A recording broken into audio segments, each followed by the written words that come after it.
presidential election night in America, 2022. Stay on CNN.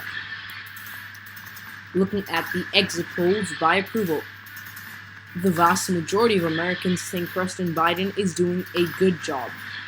In addition, a plurality of Americans think Democrats should have a Senate majority. However, as you can see, it is obviously very close, and a vast majority of this polling is done in urban areas, so that could have an effect on the data we receive.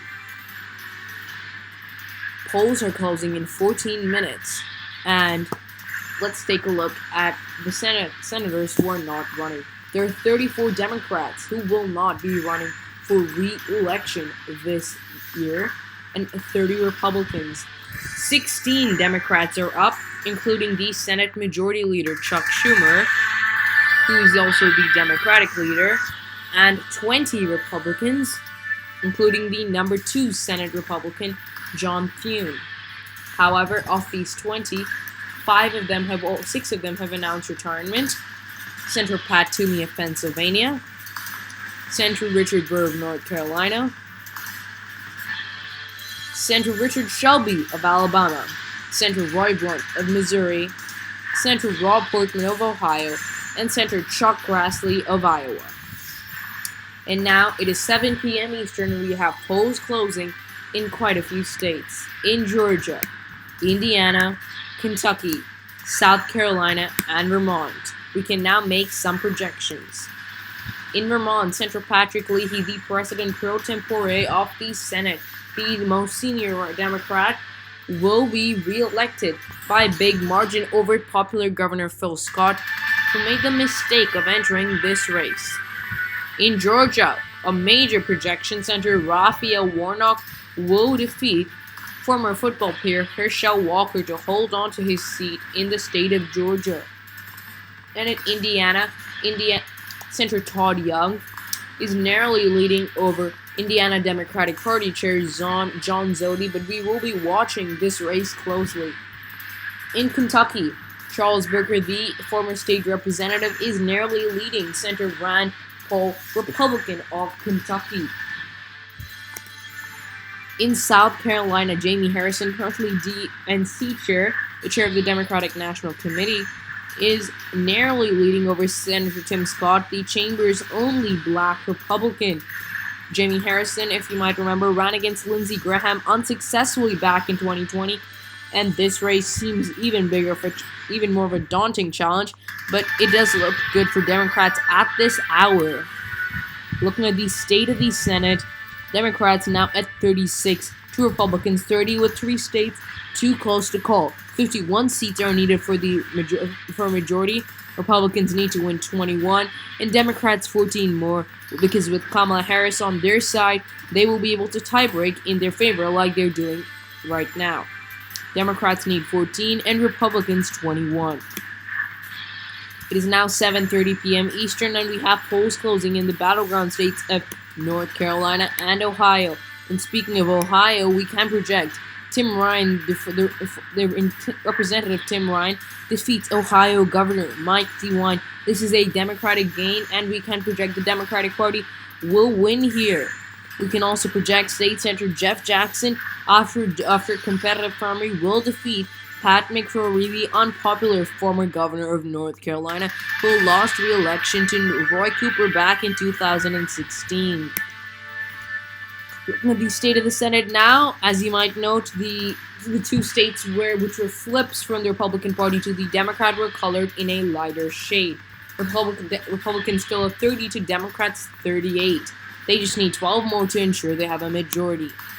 Polls are now closing in Missouri, New Hampshire, Alabama, Connecticut, Florida, Pennsylvania, Illinois, and Maryland, as well as the state of Oklahoma.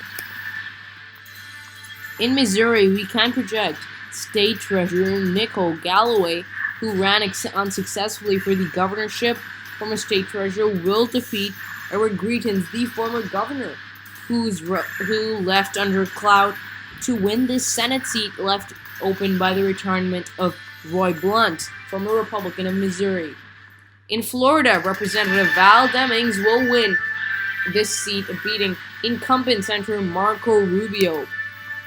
In New Hampshire, Senator Maggie Hassan will defeat Governor Chris Sununu. In Pennsylvania, again here, John Fetterman will defeat Republican nominee Jeff Bartos in this open seat to replace Senator Pat Toomey, Republican of Pennsylvania. And in Illinois, Senator Tammy Duckworth defeats former senator from this state, John Kirk, in a rematch of their 2016 race where she defeated him. In Connecticut, Senator Richard Blumenthal defeats State House Minority Leader Vincent Candelora. And in Maryland, Senator Chris Van Hollen defeats popular Governor Larry Hogan here. Look, in Alabama, in this open seat, Mo Brooks extremely close behind Senate Minority Leader Bobby Singleton, a Democrat. And in Oklahoma, State Representative Mickey Dolenz behind Senator James Lankford, a Republican of Oklahoma. Extremely good margins for a Democrat in this state. Every single county went for Donald Trump, and Mickey Dolenz doing exceedingly well here. Looking at the state of the Senate, Democrats now with another 3 flips in Pennsylvania, Florida, and Missouri at 47. Republicans still at 30. It is now 8:30 p.m. Eastern, and we have polls closing in the state of Arkansas. Senator John Boozman is leading Keith Ingram, but we will be paying close attention over here. And Democrats still at 47, Republicans 30. And now a projection in Indiana. We can project Senator Todd Young will defeat John Zodi here, putting Republicans in 31, their first win of the night, to Democrats 47. And now a major projection in South Carolina. Jamie Harrison will defeat Tim Scott. Tim Scott, the extremely popular black Republican of South Carolina, will lose his seat, even though President Donald Trump, who won South Carolina, campaigned heavily for him. Democrats now at 48, Republicans 31. It is now 9 p.m. Eastern, and we have polls closing in many states. Arizona, Wisconsin, the dairy state, Louisiana, South Dakota, Colorado, Kansas, North Dakota, New York, and in Arizona, Senator Mark Kelly will be re-elected to his first 6-year term after winning the special election back in 2020 to finish off the term of John McCain, who is replaced by Jeff Flake, but upon Jeff Flake's resignation at the end of 2019, the governor appointed Martha McSally to fill that seat. And this was a special election to see who would fill it till 2022. Mark Kelly won that, and now he's just won his first his first full 6-year term. In Colorado, Senator Michael Bennet will defeat Republican Representative Lauren Boebert, the Second Amendment activist. And in Wisconsin, Sarah Godlewski, the state treasurer, will defeat Ron Johnson, the incumbent senator here. In Louisiana, Governor John Bel Edwards will defeat Senator John Kennedy, a Republican.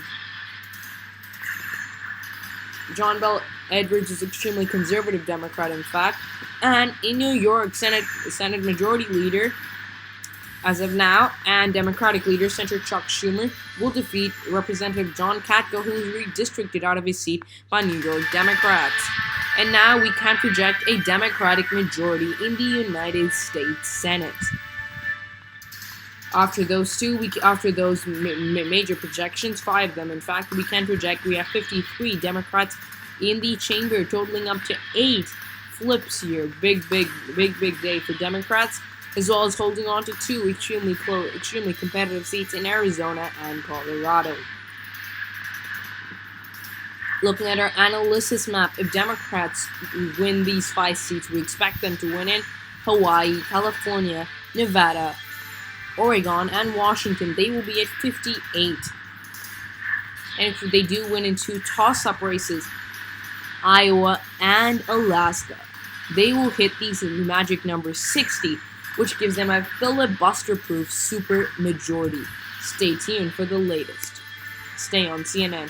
And in Kansas, Senator Joy Moran will defeat popular Governor Laura Kelly. In South Dakota, Senator John Thune will defeat State Senator Troy Heinert. And in North Dakota, so as goes South Dakota, so goes North Dakota. Senator John Hoeven narrowly wins over former Senator Heidi Heitkamp. Looking at the state of the Senate, the Republicans now at 34, Democrats at 53. The Republican Party so far has won 4 seats, with the Democrats 19. Going back to our analysis map, Democrats still are likely to hit the supermajority. Based on these trends, we're not sure. Iowa seems like a likely pickup, but Alaska is the final state. It's a toss-up still. It is now 10 p.m. Eastern, and we have polls closing in Nevada, Iowa, and Utah. Let's see whether Democrats can hit their supermajority. In Nevada, Senator Catherine Cortez Masto, who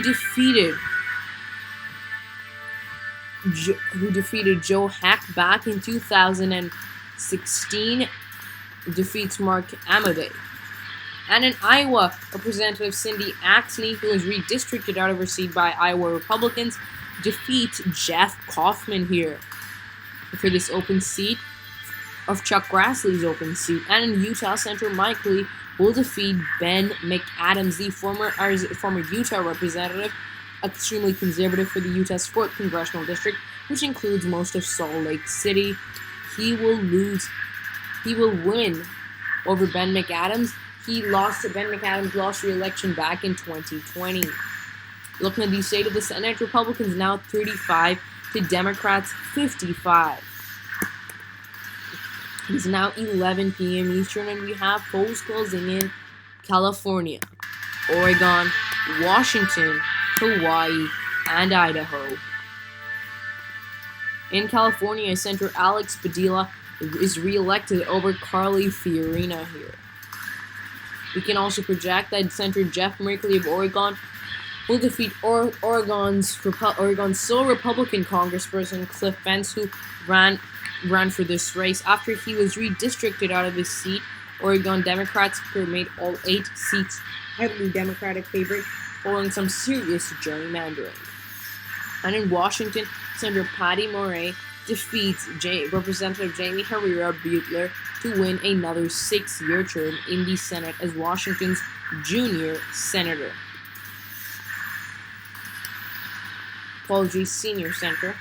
In Hawaii, Senator Brian Schatz wins unopposed.